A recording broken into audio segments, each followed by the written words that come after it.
In a grand auditorium brimming with thousands, a palpable wave of anticipation swept through the crowd. Every seat was nearly occupied, by Jews who had not gathered for a mere debate, but for a spectacle. They had come to witness a brilliant young Jewish man named Samuel David confront, and in their eyes, humiliate, the representatives of Islam in a public showdown. Spotlights bathed the majestic stage in golden light. At its center stood Samuel, clad in a sharp black jacket, radiating confidence. In his hand was a neatly folded piece of paper, 10 questions he claimed no Muslim could answer. According to him, if anyone dared respond to all 10 correctly, he would embrace Islam on the spot. With a smirk that dripped arrogance and certainty, Samuel turned toward the Muslim panel seated opposite him. They remained composed, unaffected by the mocking jeers echoing from the crowd.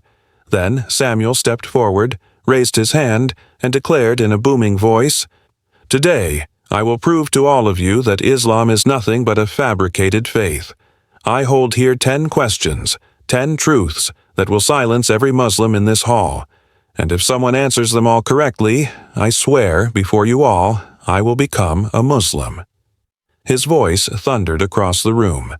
Laughter and applause erupted. Cheers rang out from every corner, and his supporters clapped with glee, already basking in their expected victory. But then, something utterly unexpected happened. From the crowd, a small figure began to walk slowly toward the stage. Confusion rippled across the audience. The laughter waned. A 5-year-old boy in simple, clean clothing stepped forward with calm, measured steps. His eyes sparkled with innocence, but behind them glimmered an uncanny serenity. Wisdom far beyond his years. Samuel squinted in disbelief, then burst into mocking laughter. "Is this a joke?" he scoffed aloud, reigniting the crowd's laughter. "Is Islam so helpless that it must hide behind a child?" But the boy didn't flinch. He stood tall, his tiny hands resting calmly at his sides, his face composed. "I will answer your questions," he said softly, yet his voice was clear and unwavering. A heavy silence blanketed the hall. All eyes were on him. Samuel bent slightly forward, peering into the boy's eyes, torn between mockery and confusion. "What's your name, little one?" he asked with a sneer. The boy smiled sweetly. "My name is Our Sai." Samuel blinked. This child, a 5-year-old, was seriously stepping up to challenge him? A strange mix of irritation and disbelief stirred within him. "Very well," Samuel said, his tone laced with contempt. "Since no one else has the courage, let's begin. I'll start simple." He crossed his arms and stood tall. "If Islam is the true religion, why do so many Muslims leave it? Isn't that proof it isn't the right path?" Our Sai showed no sign of concern. Instead, he smiled lightly. "Do all students who attend school graduate with good grades?" he asked. Samuel frowned, uncertain where the boy was going. "No, of course not." "So, does that mean the school is wrong?" Our Sai asked gently. "Or did the students fail to learn the lessons?" Samuel paused. A few people in the crowd shifted uncomfortably in their seats. "Islam is the same," the boy continued. "It is perfect, but some people misunderstand it or fail to follow it properly. Their failure doesn't make Islam wrong." The hall was still again. Murmurs of surprise rippled through the audience.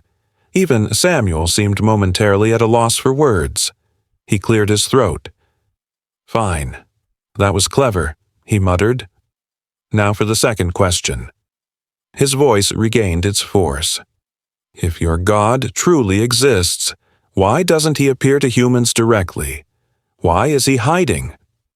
Our Sai tilted his head gently, still smiling. "Can you look directly at the sun for 5 minutes without hurting your eyes?" Samuel blinked.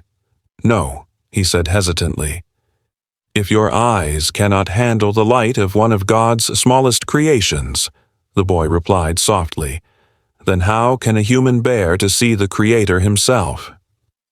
A hush fell across the crowd. Some of Samuel's supporters exchanged uneasy glances.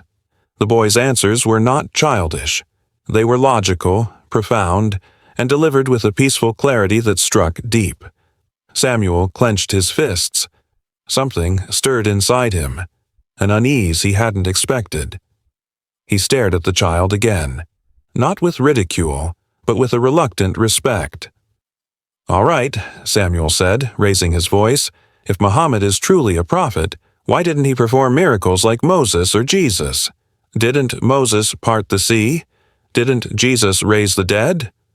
Arsay remained unshaken. "Do you believe Moses parted the sea?" he asked. "Yes," Samuel replied confidently. "Then, did all the Jews follow him after that?" Samuel hesitated. Number many still disobeyed. "And Jesus? Do you believe he raised the dead?" "Yes." "Then did everyone in his time believe in him?" Again, Samuel said quietly, "No." "Miracles," Arsay explained, "are temporary. And why do they exist?" "To punish those who break the law," Samuel said. Arsay smiled. "Exactly. Just as your country punishes criminals to protect the innocent and uphold justice, Allah, the most merciful, also ensures that justice exists in His creation. Hell is not a contradiction of mercy. It is a manifestation of perfect justice." Silence. You could hear a pin drop. The Jews who had once cheered for Samuel were now quiet. Their faces betrayed unease. Some whispered among themselves, visibly shaken by the child's clarity. Samuel was sweating now. The crumpled paper in his hand betrayed his inner turmoil. His voice, once booming, now trembled with desperation. "If Allah is one," he asked, "then why does Islam give him 99 names? Isn't that proof your God is actually many, not one?" Arsay didn't even blink. "Have you ever met someone with many titles?" he asked calmly. Samuel hesitated. "Yes, like a doctor who's also a professor, a researcher, maybe even a specialist." "Does that mean he is more than one person?" "No," Samuel admitted. "In the same way," Arsay said softly, "Allah's 99 names are not separate gods. They are His attributes, the most merciful, the all-knowing, the provider, the judge, and many more. These names describe His greatness, not division." Gasps echoed softly through the crowd. Samuel's supporters had nothing left to cheer. Some looked stunned. Some lowered their heads. Others stared in awe at the little boy who had, with grace and serenity, answered every challenge Samuel had posed. Samuel swallowed hard. His pride, his weapon, was crumbling. He looked again at Arsay, whose innocent face radiated a power no one had expected. Nothing had changed since the beginning. This child was no ordinary child. He wasn't just clever. He spoke from a place of deep, unshakable truth. And now, for the first time in his life, Samuel felt something unfamiliar coursing through him. Fear. Not fear of the boy, nor fear of losing the debate, but a fear far greater, a fear that he had been wrong all along. His voice trembled as he posed the sixth question. The confidence was gone, replaced by a hesitant tone barely above a whisper. "If your God is truly just and merciful," he asked softly, "why didn't He come down to earth, like Jesus did, to experience our pain, our suffering?" Arsayad looked up at him with a gentle smile. "Does a king need to become a beggar to understand poverty?" he replied calmly. Samuel's lips parted, but no answer came. "Allah," the boy continued, "knows everything. Not because He lives through it, but because He created it. Just like a teacher doesn't need to fail a test to understand why the students struggle, Allah doesn't need to suffer to understand suffering. He knows, perfectly, eternally." Tears welled up in Samuel's eyes. He had arrived filled with fire and fury, prepared to dismantle Islam and humiliate its followers. Instead, it was he who now stood humbled, not by insults, not by emotions, but by a truth so pure it could not be shaken. and all of it had come from the lips of a 5-year-old boy. The paper in his trembling hands slipped from his fingers and drifted to the ground. That soft, almost inaudible flutter sounded like thunder in his ears, the sound of his pride collapsing. I can't deny it anymore," he whispered. The entire hall remained still. Silence hung in the air like held breath. Samuel lifted his gaze to our Syed, expecting mockery or pride. But what he saw in the boy's eyes was neither. No triumph, no smugness, only sincerity, calm, kindness. His voice quivering with emotion, Samuel spoke the words that would change his life forever. Gasps rippled through the audience, and then, from every corner of the room, the sound of takbir erupted. Allahu Akbar. The very hall that moments ago had echoed with smug laughter and jeering now overflowed with shouts of joy. Some Muslims burst into tears, overwhelmed by gratitude to Allah for what they had just witnessed. Hands were raised in prayer. Foreheads touched the ground in sujud. Amidst it all, Samuel covered his face and wept, freely, openly, not out of defeat, but out of profound relief. Years of arrogance, denial, and inner turmoil melted away in minutes. Looking up again, tears streaming down his face, he whispered, "I've never felt this peaceful. For years, I thought I had the truth. I was too proud to see what was right in front of me." From the crowd, a voice rang out, a sharp interruption. It was an elderly Jewish man with a thick white beard and eyes burning with anger. He rose to his feet. "Samuel, do you realize what you've done? You've betrayed your people. You've abandoned the Torah." Samuel turned slowly toward him. His face was calm now, his voice steady. "No," he said softly. "I haven't betrayed anyone. I've just opened my eyes. I found the truth I spent my whole life running from." The old man's face turned red. His fists clenched. Words failed him. Before he could speak again, our Syed looked at her gently. "Because many people are afraid of the truth," he answered softly. "But no matter how hard people try to hide it, the truth always finds a way to shine through." She slowly sat down, her hands pressed to her chest. The room was silent. Not a debate anymore, now a sacred moment of collective reflection. Samuel stepped forward once more. His voice was quiet, but now held a new strength. "I've studied religion my entire life," he said. "But I never felt peace. The Torah was altered. History was rewritten. I spent years defending something that gave me no clarity." He turned to the boy. "And this child, in just a few minutes, showed me not just logic, but light." "You're being deceived by a child," the old man shouted, his voice laced with fury. Samuel shook his head. "I'm being guided by one." The crowd was divided. Some still clung to their pride and doubts, but others were moved. Whispers turned to deep conversations. Eyes that once glared now glistened with tears, and all of it sparked by the voice of a 5-year-old. The imam, who had been quietly watching, placed his hand on Samuel's shoulder. "You've taken your first step, my brother," he said with warmth, "and we will walk this path with you." Samuel nodded. For the first time in his life, he felt free. The air in the hall had changed completely. Moments earlier, it was filled with arrogance. Now, it held only stunned silence and the sound of hearts beating faster than before. Samuel David, once a proud, arrogant debater, was now a humble man, standing at the beginning of a new journey, freshly reborn. The Shahada now rested on his lips, and tears adorned his cheeks. Our Syed remained still, wearing his innocent smile. He had no idea of the storm he had calmed or the fire he had extinguished. He was simply doing what he always did, speaking truth with love and simplicity. And in the stillness that followed, the voice returned. "You've betrayed your ancestors." It was the same old Jewish man stepping forward again, his face red with fury, his voice thundering through the hall. "You've turned your back on the Torah, on our prophets, our heritage." Samuel remained composed, tears still on his cheeks. "No," he replied calmly, "I've honored them.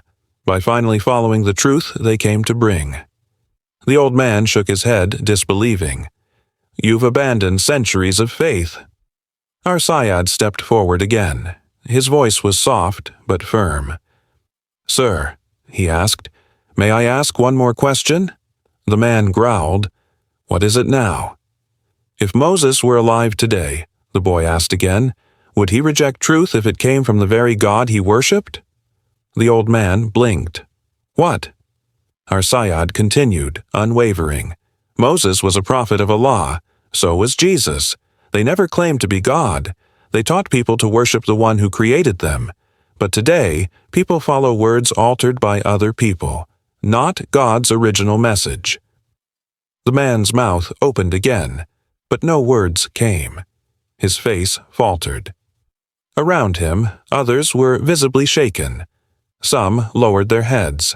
Some stared at our Sayyad in stunned silence. Then a young woman asked, trembling, "If Islam is true, why did we grow up being told to hate it?"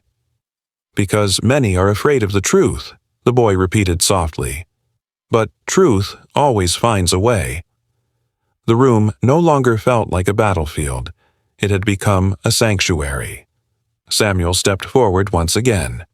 "I studied religion my whole life," he said, "but I never found peace.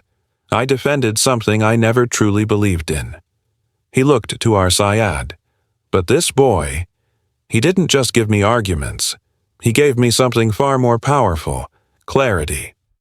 The old man growled again. "You're being misled by a child." Samuel smiled through his tears. "No, I'm being led by him." And in that moment the division in the room deepened, but so did the awakening, and all of it began with the voice of a 5-year-old child. "The truth," he said softly. "Then what exactly are we holding on to?" No one responded. The silence itself answered. One by one, people began to rise from their seats. Some had tears in their eyes. Others pressed their palms together, deep in reflection. Then, the same woman who had earlier questioned everything stepped forward with new conviction. Her voice shook, but her words were steady. "I was taught that Islam is our enemy," she said, "but in this boy's words, I've heard nothing but peace, nothing but reason, nothing but light." She turned to our side and, her voice breaking with emotion, whispered, "Thank you." Our side looked down shyly, then offered a soft smile. "It's not from me," he said. "It's from Allah." From the back of the hall, a voice cried out, "Allahu Akbar." Then another joined, then more. The hall, once filled with mockery, now trembled, not with laughter, but with takar, and the sound of hearts awakening. Many in the room found themselves questioning everything they had believed, but it was not fear that stirred them now. It was hope. The rabbi took a few slow steps back. He glanced around. Faces that once looked to him for certainty now looked away. Some were crying. Some were praying. Others sat stunned, grappling with revelation. Samuel, who had remained silent since his shahada, stepped forward again. His eyes brimmed with tears, his face radiant with peace. Looking at the rabbi, he said gently, "I know that feeling. The inner struggle. The fear of letting go of what we've always believed. But when the heart recognizes the truth, denying it only brings pain." Suddenly, a voice broke the stillness. A woman's voice, soft and trembling. I can't deny this anymore." All heads turned. A Jewish woman in her 30s stood up, tears flowing down her cheeks. She looked straight at our side. "Everything this boy has said makes sense. My heart knows it's true." Gasps echoed across the audience. Her friends tugged at her sleeve. Don't say this here." But she shook her head. Why should I be afraid of the truth? She stepped forward, her voice shaking. For years I lived in fear of Islam. I was taught to hate it. But this boy taught me more in 30 minutes than I've learned my entire life. Others began to rise, slowly, in silence. Heads nodded. Tears fell. Some simply sat frozen, unable to process what they had witnessed. The rabbi, still silent, turned and walked quickly off the stage. His robes trailed behind him like shadows of a fading authority. Samuel turned to our side, eyes wide in disbelief. I never imagined a 5-year-old could change so many hearts in one day. The boy smiled innocently. His eyes were soft. I didn't do anything, Mr. Samuel, he replied. I only shared the truth, because truth doesn't need power, only a heart willing to listen. His words echoed through the hall. What had started as a battlefield of egos had become a sanctuary of reflection. Samuel stood on stage, hands trembling, not from fear, but from emotion. He looked at the child with reverence. I've spent my life searching for clarity, he whispered. I studied the Torah, I studied history, but I've never heard answers as clear as these. He turned to the crowd, many of whom were weeping. The old narrative had shattered. The fortress of pride had collapsed. Once again, Samuel declared boldly, I bear witness that there is no God but Allah, and I bear witness that Muhammad is the messenger of Allah. A thunderous wave of takar followed. But it wasn't over. Another voice, this one frail, aged, called from the crowd. An elderly woman, hair silver as moonlight, stepped forward. It was Samuel's mother. Tears fell freely down her face. She looked first at her son, then at the boy. If you found the truth here, she said, then I want to find it too. Samuel broke into tears, embracing her tightly. The takar swelled, louder, stronger, overflowing with joy, and in the midst of it all, our side stood quietly, still smiling, still unaware of just how many lives he had touched. He was only 5, but that day, through innocence, truth, and sincerity, he became a light in the hearts of those who had long lived in darkness, and that light could no longer be denied.